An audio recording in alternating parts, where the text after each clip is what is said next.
constant free access makes me not have any kind of financial morality. If I know I'm going to take 2 days to get money from Momo, I will not use that 20K I have recklessly. I will have some financial freedom. Even when you say this is not going to create morals and all that, we tell you there is a degree of morality. But 3, our most important push is on the harms created, the harms that come from unregulated money, the high interest rates, the lack of investment coming back. That is what we do not want to come back. That is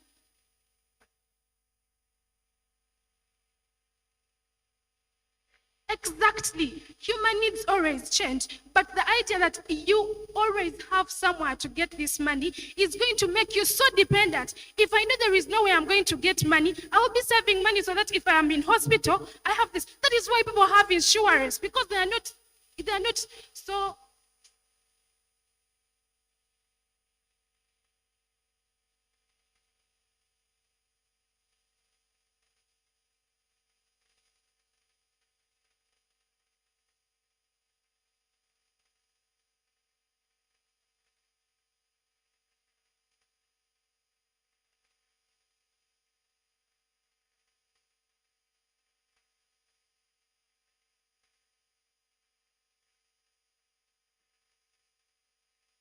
Hi guys.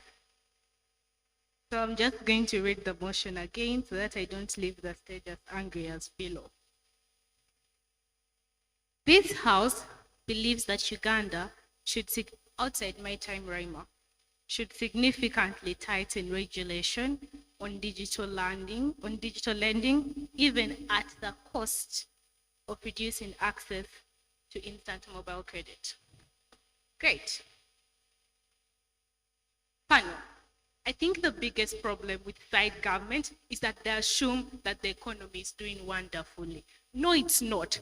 Vincent tells you there is an inherent necessity for people to want and go those particular people. Notice the reason why there is popularization of these particular things, and Philo, that will keep your mic, and Philo concedes in her speech, is because people want access to these particular things. The extent to which access exists, or the extent to which the popularization exists, just proves the inherent necessity for these particular things. Not banal. These particular people are not getting 30K, like Philo says, to go and buy an iPhone 13 like mine. No, you most likely want to borrow that money because you want to go and buy you want to go and buy food in and itself. Not, it's very unlikely for Mr. Chizito, for TJ in his suit, to go and borrow 30,000. The people who go and borrow this particular money are people who need it. Not then, the exclusive benefit on our side of the house is that you don't limit access to people who need it. Again, notice, like Lowell said, government has to fulfill its mandate. The reason why there is an inherent popularization of these particular things in status quo is because government has not fulfilled its mandate. People need this money. That's why you go to MTN.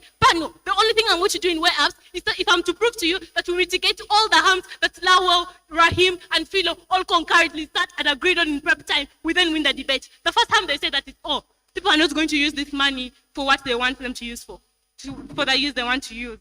Note, I'll not take you, Lowell, rest.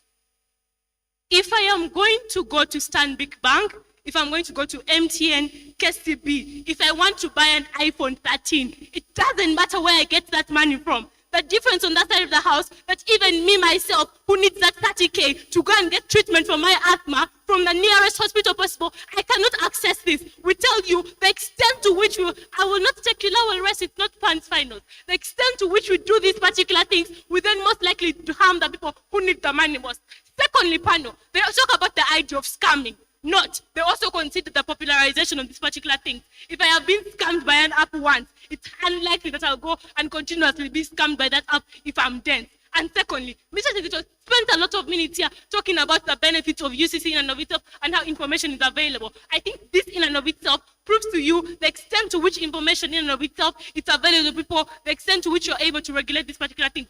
I'm not going to go and continuously use an app and a website that's going to hack my WhatsApp and send funny messages to my important contacts. That can't happen. Lowell lives in 1942. Pano, the last thing that I am going to show you on the side of the house is how they don't necessarily solve the problem on the side of the house. Not the alternative that exists to that side of the house is most likely, Rahim, rest with my protected time. It's most likely that you're going to go to these particular people who are essentially loan sharks in and of itself, or just like at the best case scenario, Stanbic Bank. Not. You don't have the collateral to do these particular things. You don't have a plot of land, you don't have a school, you don't have houses. The extent to which then you're able to actualize benefits from these particular things by getting money from them is limited. Secondly, if I go to a loan shark, it's my protected time. You can't understand that. If I go to a loan shark in and of itself, I am most likely going to be basically badgered at the end of the day because they're knocking at my hostel door, they're calling my parents, they're calling Mrs. Izito, who I put as my collateral or a person of contact. That just discomforts everyone in and of itself. Notice, you should vote for this debate by the side that one, gives people more access, but two, you're most likely just going to improve standards of living, but three, mitigates the problem that exists in status quo, and that's only side opposition proud to oppose.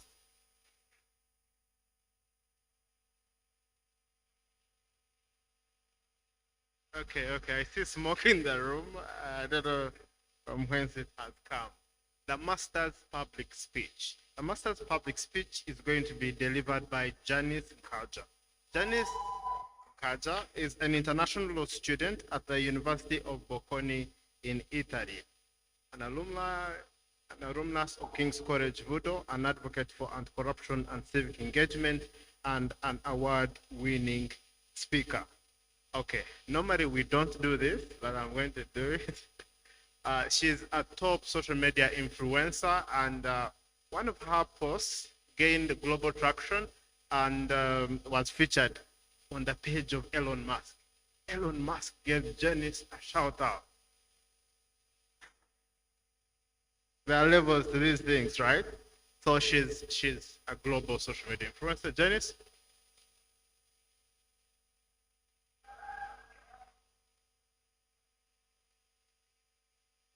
She knows you too.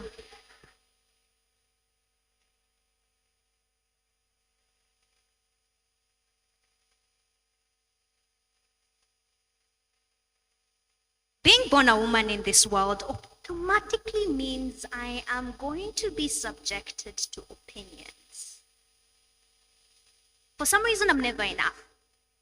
I'm too short, I'm too tall, I talk too fast, the way I walk is inappropriate, to the extent that the way I dress bothers people. In a short dress, go cover up. In a long skirt, what are you hiding under there? A border man once said to me. Eyes are constantly lacking because I'm a woman. I keep asking myself, am I really ever safe? And with this era of the World Wide Web, my life suddenly became the World Wide West. Because explain to me why a post I made for my graduation had a comment of a 45-year-old man saying, "Baby girl, now that you have that degree, how about I made you a mother of 3? My life has been reduced to clicks, likes, hashtags, and sometimes threads of images and videos of myself I sent to my partner in private, but ended up as public information and discourse when we had a disagreement. My life is constantly under objection. And I'm constantly asking myself, where do I belong in a world that does not let me be, where I have to double check my post to see if my dress is too long or my cleavage is out because some random man in Arua, Chigezi, or even in Kampala will have the audacity to say, I can afford you. I hear UCC has regulations. My question is, are these regulations gender sensitive? Because I don't understand why you would put me on the same metric as a man who freely lives in this world without ever having to worry about if my suit is too tight.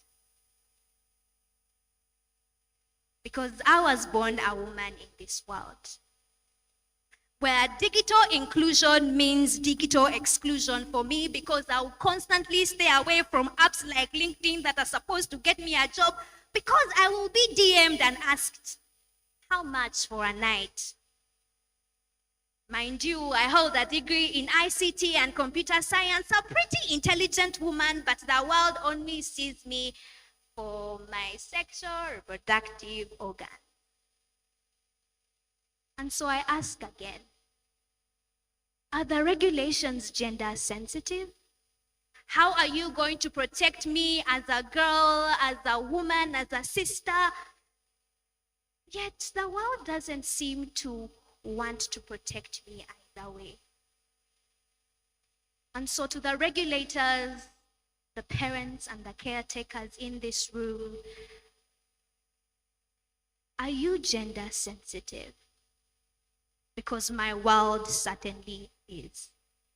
Thank you.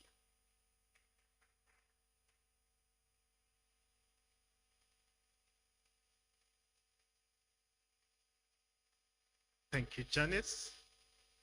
So those were the master's speeches. Who stop? Chief educators come and do your briefings, and we start the tournament.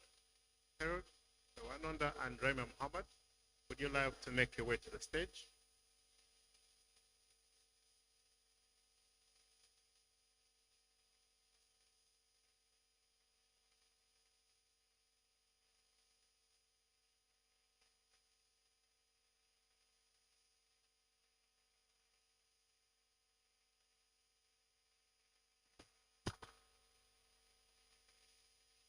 Okay, good morning, everyone.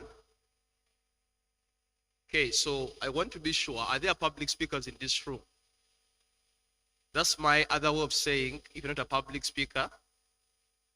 Okay, I'm just kidding. So my name is Wanonda Harold. I'm going to be the chief adjudicator for public speech.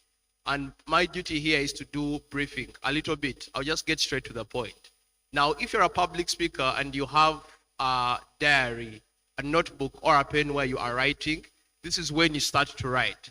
Because what I'm about to tell you is the difference between you who's going to break and the other who's not going to break. Did you hear that, guys? It's my other way of saying, please pay attention, right? Kale. So we're going to have 4 rounds of public speech today. We shall have 3 preliminary rounds and we shall have 1 out round. The speakers who are able to go through the 3 preliminary rounds will have a break straight to finals.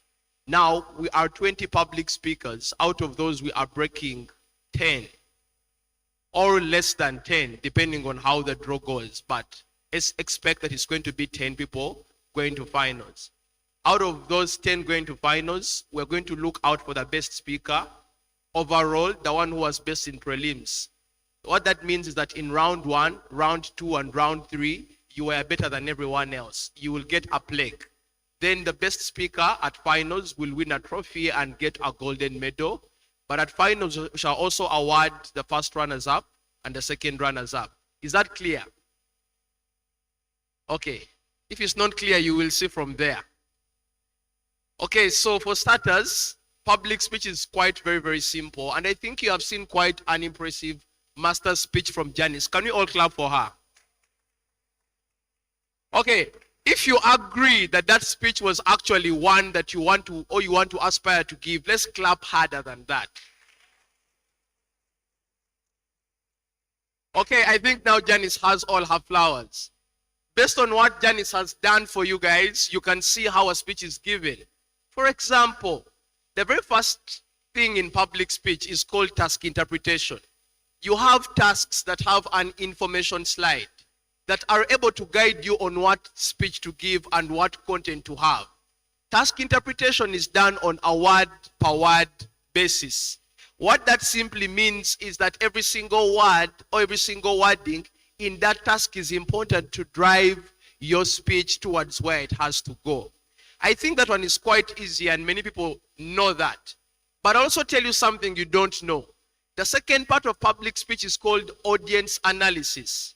You see, every single one of those tasks that we have designed for you that have the UCC logo and the DIA logo, they have a specific audience that is targeted. Perhaps the audience is the UCC executive director, or it could be a person in charge of consumer affairs at UCC. In audience identification, you need to understand, 1, who is your audience? What do they believe in? What are their aspirations and beliefs? You need to know them so well in that you make a speech tailored for them specifically. That is the difference from a speaker who's going to break and the other one who's going to do the other thing I will not talk about, right? Now, the third thing, apart from, I hope you're with me, right? I'm making it very simple. The very first one is task interpretation. The second is audience identification. Now the third one is what we normally call the content blueprint. Under here, your speech must have an introduction, a body, and a conclusion. You have a start. Like my friend David Adungo normally says, you need to tell us what you are going to tell us in your introduction. Then in the body, you need to tell us what you said you were going to tell us. And lastly, in your conclusion, you need to remind us of what you told us. Now, guys, on conclusion is why we sometimes draw another line. When you are concluding your speech, like Janice was concluding, you should be in position to show your audience that you are about to finish. Your audience is listening to your good speech, but if out of the blue you are quiet, the judge will ask you, are you done? It's more like power going off. It's a disconnect, right?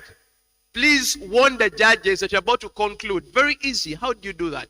I think we have all done history here, right?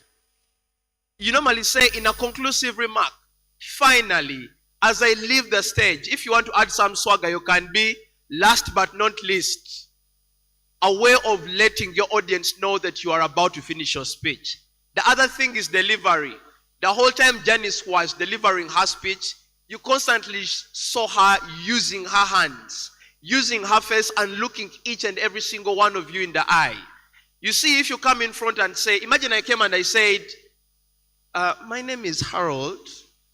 I am a professional adjudicator and I'm glad to be here. It doesn't make sense, right? Talk to your audience, look at them, use the right gestures as you have to use them, and use your stage for as much as you want to use your stage.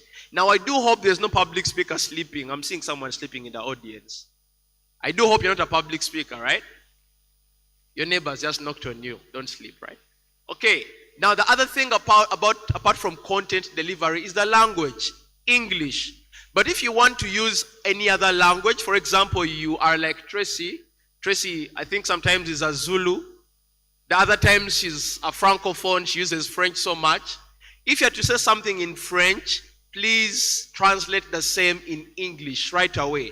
For example, when you say, I don't know any other language apart from English. Let me see what other languages I know. Okay, Luganda. I want to say, Mwasuze mutia. I could say, good morning, ladies and gentlemen. So it's more like, Mwasuze mutia basebo neba nyabo. A very good morning, ladies and gentlemen. It helps the audience know what you are saying in that specific language.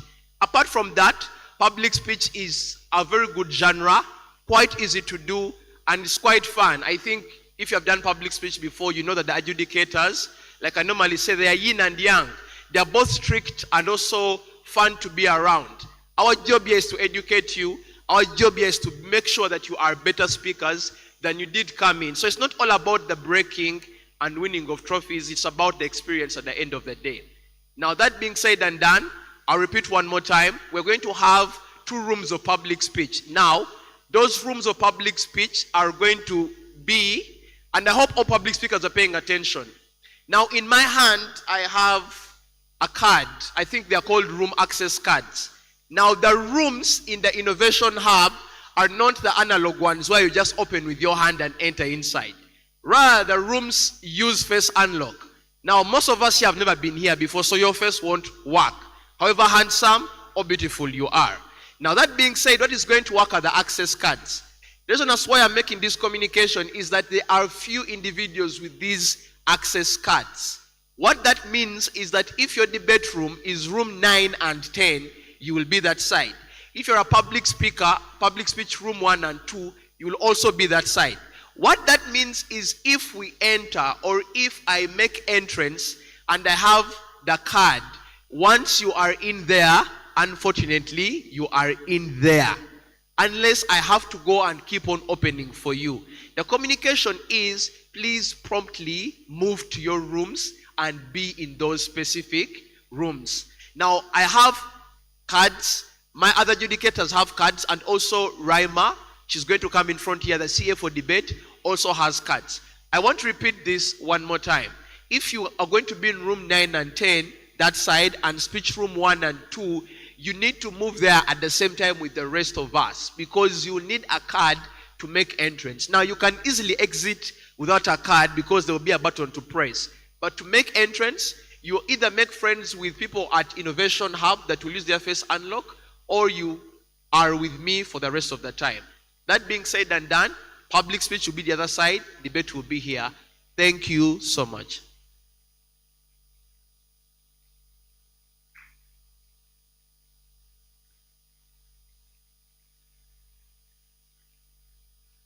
Okay, good morning, everyone.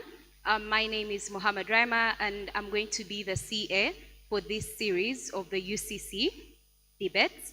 Due to the interest of time, I'm not going to take you through speaker briefing. Just a quick reminder: analyze your arguments well, characterize well, do your rebuttals well. Secondly, we're going to be having 3 preliminary debate rounds and 3 out rounds. So the break is to quarterfinals, then we have a semi-finals and a finals. So I'm going to read out the draw for debate, so keep your ears open. So in room 10, which is the room that's going to be up within the building, we're going to be having Spartans on proposition versus we are just trying on opposition. Then in room 2, we're going to be having Telois versus the Buffaloes. In room 3, we're going to be having Horizon versus Venus. In room 4, we're going to be having Rush versus Here to Learn. In room 5, we're going to be having Paramount versus China. In room 6, we're going to be having Alpha versus Lexicon. In room 9, we're going to be having Power Rangers versus Black Phoenix. In room 7, we're going to be having Verbal Mercenaries versus the Queens. And in this exact room, the auditorium, we're going to be having Binac versus Firefighters. So all rooms are in the tents that are outside. The only rooms that are inside are room 9 and room 10. Thank you very much.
So just for clarity, I'm going to repeat the draw again.